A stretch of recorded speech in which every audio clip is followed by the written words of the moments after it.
Olá, o Se Liga na UFG está começando e o assunto de hoje é fogo. Mas não pense que falar em fogo é apenas falar em coisa perigosa ou ruim. Neste episódio, você vai saber um pouco sobre incêndio florestal, participar de uma conversa de estúdio sobre queimaduras, mas também vai descobrir a importância do fogo para a indústria de alimentos e muito mais. A alimentação é uma necessidade básica e uma atividade intimamente ligada ao fogo. No caso da indústria de alimentos, essa relação é primordial. Confira.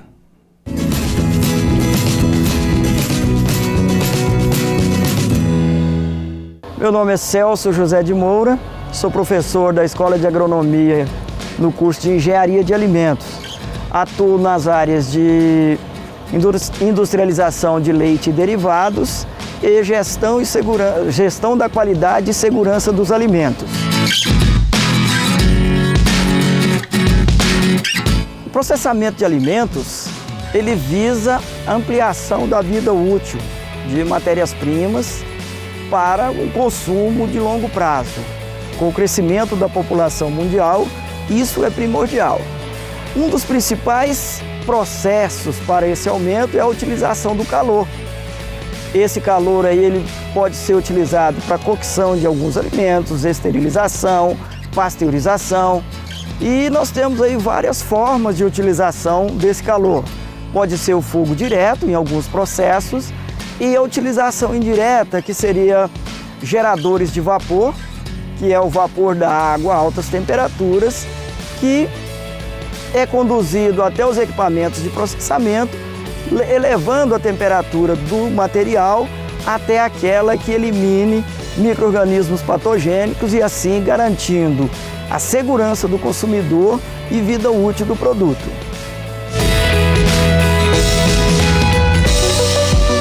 O Laboratório de Laticínios, nós temos atividades de pesquisa e extensão e desenvolvimento de produtos.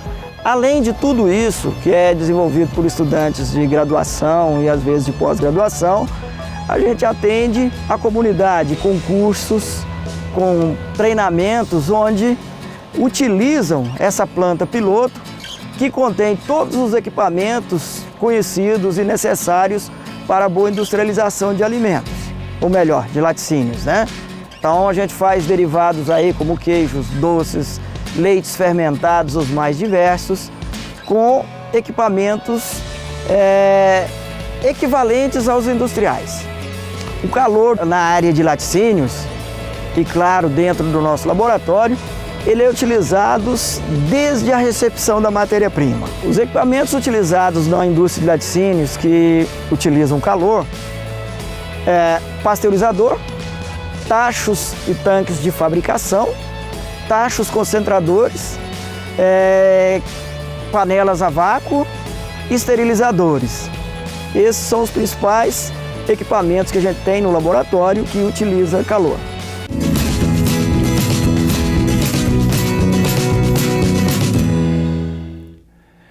E como o assunto de hoje é fogo, o Se Liga recebe aqui em estúdio o enfermeiro e professor da UFG, Rui Lino, que vai falar um pouco com a gente sobre queimaduras. Olá, professor, seja bem-vindo ao Se Liga. Olá, muito obrigado, Marcelo, pelo convite, pela indicação, pelo participar desse programa. Obrigado. Certo. Professor, o que são queimaduras e quais as diferenças entre queimaduras de primeiro, segundo e terceiro grau? Bom, a queimadura ela está conceituada como uma lesão na pele, em outros tecidos, como consequência de uma lesão térmica. Tá? O tipo de queimadura, a extensão da queimadura de primeiro e segundo grau vai depender da profundidade, né, que esse líquido acometeu e do tempo de queimadura que o indivíduo ficou exposto. Então a queimadura de primeiro grau, basicamente ela lesa a pele de uma forma mais superficial, a camada da epiderme. O indivíduo vai apresentar então vermelhidão, dor, calor no lugar da queimadura. E o exemplo mais comum é quando está exposto ao sol, né, períodos prolongados exposto ao sol. A queimadura de segundo grau, ela apresenta então uma subdivisão entre segundo grau superficial e profundo. Ela vai acometer a derme, que é uma camada logo abaixo da epiderme, um pouco mais profundo, né, e ela tem uma característica muito importante que é formar bolhas, são chamadas de flictemas. Tá? De mesma forma, o indivíduo tem dor, né, no local, a temperatura aumentada. E ela está muito específica para situações onde o indivíduo encosta numa panela quente, num escapamento de uma moto, por exemplo. Né? E a de terceiro grau, que seria a mais importante em termos de comprometimento do paciente, onde essa queimadura, então, ela atinge tecidos ainda mais profundos. Além da derme, ela vai para o tecido subcutâneo, musculatura, tendão e até ossos. Tá? Aí, na situação mais comum, é a exposição direta ao fogo. Então, o indivíduo que estava mexendo com álcool líquido, aquilo pegou fogo e o indivíduo foi exposto a essa temperatura toda. Acontece muitas vezes o indivíduo ter a somatória. Então, ele tem um terceiro grau no centro e nas bordas, segundo ou primeiro grau. Certo. Basicamente é isso. Professor Rui, o senhor tem dados sobre a ocorrência de queimaduras na população? Nós temos sim. Então, no Brasil, a incidência de queimaduras é em torno de 1 milhão de pessoas. Então, assim, uma casuística muito alta. Né? Infelizmente, dessa 1 milhão, cerca de 300 mil são crianças. Tá? E desses locais, dessas crianças, tem já um mapeamento sobre algumas faixas etárias específicas, né? Então, a criança de 0 até 4 anos são mais acometidas por queimadura por água quente. De 4 até 14 anos, por álcool e por presença do fogo mesmo, né? Aquela criança que começa a fazer uma fogueira em casa, por brincadeira e acaba sofrendo pela queimadura. De 14, 15 anos até cerca de 40 anos, entram as queimaduras por abrasão. E aí, no nosso meio, inclusive, uma situação muito frequente que é a queda, né, de moto, de bicicleta, mas de moto é mais importante, onde o indivíduo ele rala, ele esfrega no asfalto e aquilo ali também é um tipo de queimadura. Certo. Né? E depois, com mais envelhecimento, mais óleo quente, líquido quente, que é aquela pessoa idosa, por exemplo, que está cozinhando um alimento e ali ela sofre algum grau de queimadura por esse motivo. Algum acidente, né? Algum acidente, exatamente. Ok. Professor, daqui a pouco a gente continua essa nossa conversa, porque agora o Se Liga vai para um intervalo, mas já estamos de volta. Aproveite esses minutinhos para dar uma conferida no Instagram e no Twitter da TV UFG.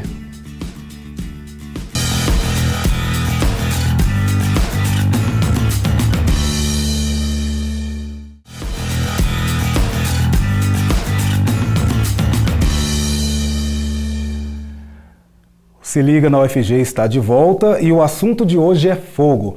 Por isso recebemos em nosso estúdio o enfermeiro e professor da UFG, Rui Lino, que está falando com a gente sobre queimaduras. Professor, no bloco anterior o senhor já falou um pouco sobre os tipos de queimadura. Eu queria que o senhor falasse um pouco mais sobre essas causas e também já queria colocar uma outra pergunta que é sobre o que as pessoas podem fazer para evitar essas queimaduras, né? O que elas podem fazer para evitar acidentes. Bom, então, conhecendo as causas, a gente consegue, então, evitar mais esses acidentes. As causas, basicamente, de queimaduras são causas físicas, químicas, por radiação, entre outras, tá? As causas físicas tem lá por temperatura, né, as sólidas, né, o escapamento, a própria panela quente. As químicas, nós podemos colocar aí, então, a presença do álcool, né, ou outros ácidos básicos, tá? A questão da causa elétrica, hoje está muito, nós estamos chegando próximo, né, de algumas épocas onde as crianças vão começar a soltar pipas e papagaios próximo à fiação elétrica, isso também provoca algum tipo de lesão, né? Então, conhecendo essas causas, essas diferentes causas, a população então pode estar alerta para essas situações. Né? Uma delas, por exemplo, que é muito comum, é por escaldadura. Né? Dessas lesões por escaldadura, elas acontecem basicamente no ambiente domiciliar. Sim, que é a questão do líquido quente, né? Líquido quente, água quente, chá, café, gordura quente, entre várias outras coisas. Certo. Bom, professor, vamos assistir agora uma matéria aqui rapidinho, já que o assunto é fogo, né? E a gente vai falar agora de uma coisa muito séria, que são os incêndios florestais. Além disso, vamos aproveitar para conhecer um pouco o projeto ProFloresta, que é um projeto da UFG que está de olho neste tema. Vamos acompanhar.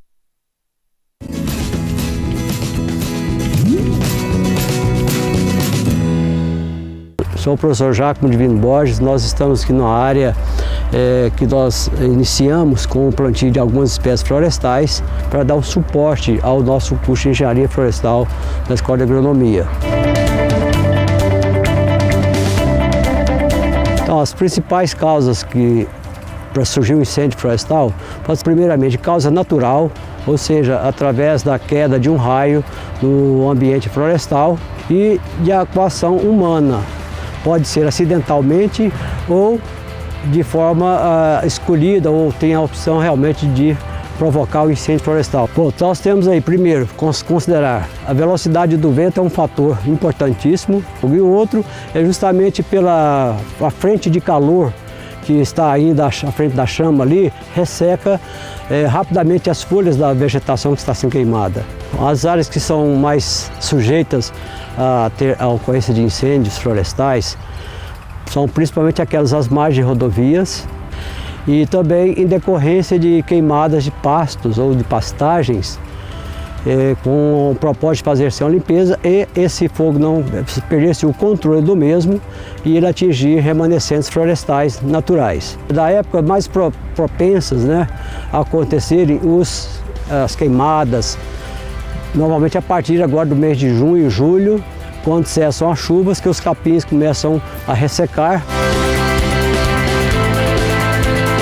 Os incêndios podem ser evitados preventivamente, fazendo com que haja realmente essa proteção das áreas com florestas, e essa preocupação é maior nos plantios comerciais. A nossa equipe da Engenharia Florestal, aqui na UFG, mantém um projeto de extensão que ele poderia ser usado também para dar suporte ao controle de incêndios, à orientação de profissionais e até de proprietários rurais, empresários rurais, quanto aos riscos, né, e os possíveis prejuízos que o incêndio poderia vir a causar no seu patrimônio vegetal, ou de reflorestamento ou de população natural. Então, esse projeto é o Profloresta. Então, desde a elaboração de projetos de recuperação de áreas degradadas, projetos de reflorestamentos, projetos de implantação de sistemas agroflorestais e até esse de, eventualmente, né, recuperar uma área incendiada, que foi queimada, nós também temos essa possibilidade de trabalhar dentro do Profloresta.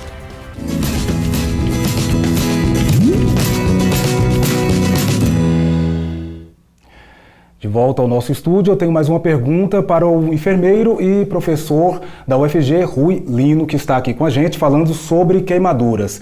Professor, que atitude uma pessoa precisa tomar no caso de queimadura, né? Qual é o procedimento quando ela vai prestar os primeiros socorros para outra pessoa? Bom, a primeira atitude é retirar a causa da queimadura. Então, se o indivíduo estiver exposto com fogo no corpo, é apagar esse fogo com água, ou se não tiver água, um cobertor, uma coberta, qualquer situação que vai encobrir esse fogo e apagar.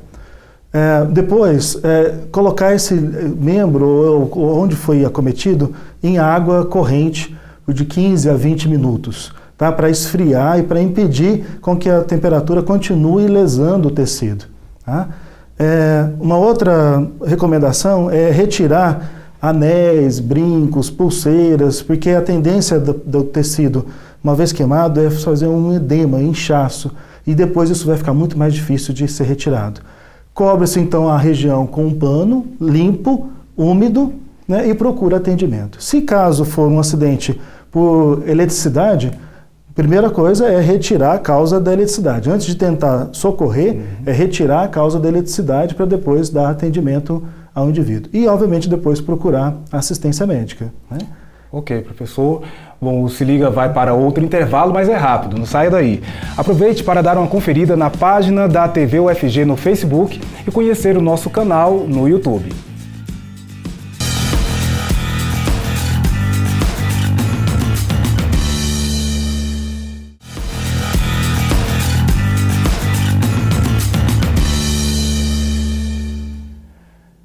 Se Liga na UFG está de volta e o assunto de hoje é fogo. Por isso estamos recebendo o enfermeiro e professor da UFG, Rui Lino, que está falando com a gente sobre queimaduras. Professor, quando uma pessoa sofre queimaduras, quais são os critérios que ela pode utilizar para saber se ela precisa procurar um atendimento médico ou fazer um tratamento caseiro? Certo, então primeiro ela precisa identificar, né, da extensão dessa queimadura. Nós falamos de queimadura de 1º grau, 2º grau e 3º grau.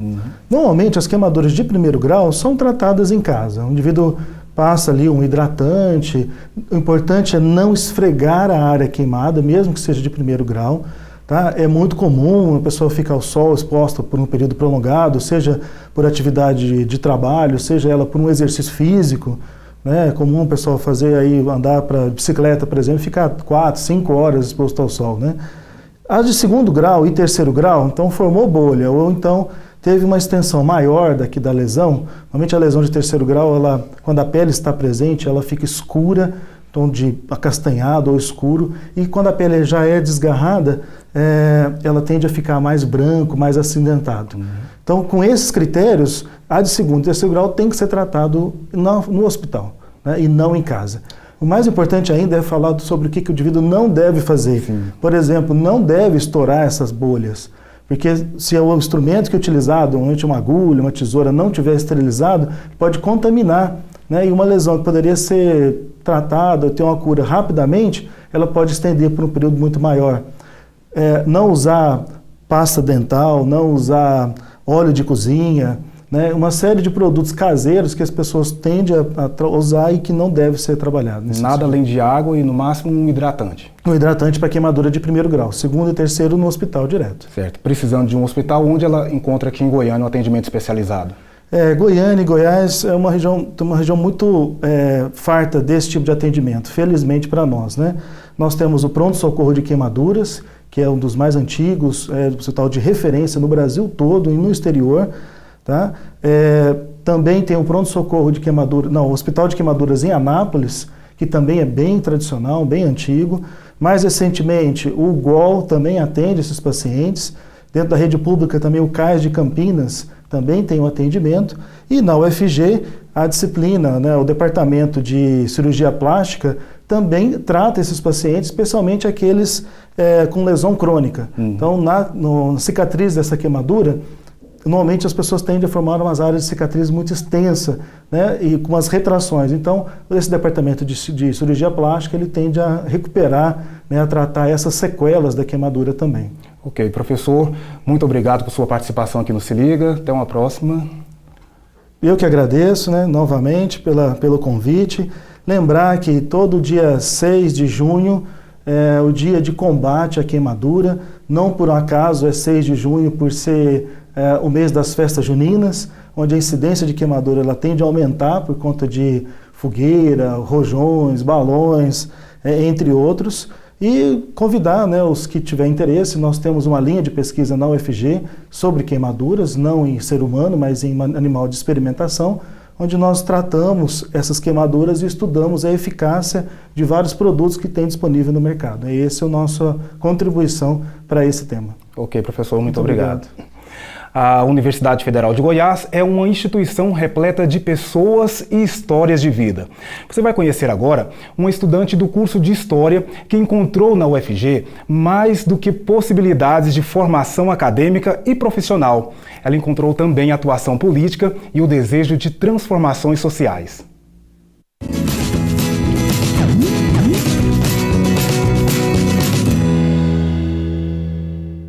Meu nome é Mariana, hoje eu faço História na UFG. A matéria que eu mais gostava era História. E eu decidi que seria um bom caminho se eu fizesse História na faculdade, se eu tivesse um conhecimento maior sobre História e conhecesse as coisas por uma outra visão.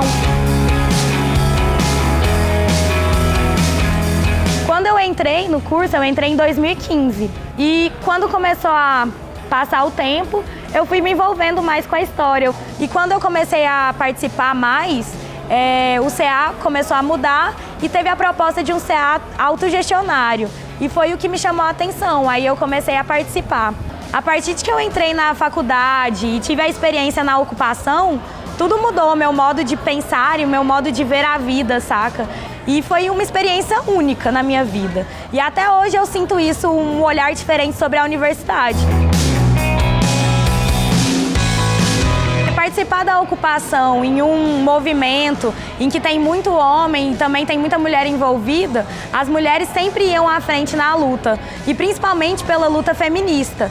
Então, acendeu na minha mente o que era a luta feminista em mim e que estava intrínseco a mim e que eu tinha que participar mais. Aí a gente decidiu criar, a galera, as meninas que participaram da ocupação, decidiram criar o primeiro coletivo feminista da FH. E a gente criou justamente para entender melhor a luta feminista, se unir como mulheres e representar todas as mulheres da nossa faculdade, desde as terceirizadas até todas as mulheres que estiverem envolvidas nas nossas vidas, para que a gente possa lutar mesmo. Essa luta, além de eu como pessoa lutar pela conjuntura atual política, pelas mudanças na educação, eu tenho uma luta que é por ser mulher. Só por ser mulher eu tenho que estar lutando diariamente. E essa luta entrou junto com um coletivo, que é o coletivo Dina do Araguaia, que a gente criou. É uma coisa que me faz ver uma saída na luta, ter uma esperança para que um dia não tenha mais nenhuma mulher que seja oprimida, que sofra assédio, que seja calada e que tenha que escutar para deixar para lá o que aconteceu, porque é frescura, é drama. Não é drama. É uma vivência que as mulheres têm e a maioria dos homens não tem essa visão. Então a gente tem que lutar por isso, pelo nosso espaço e na frente.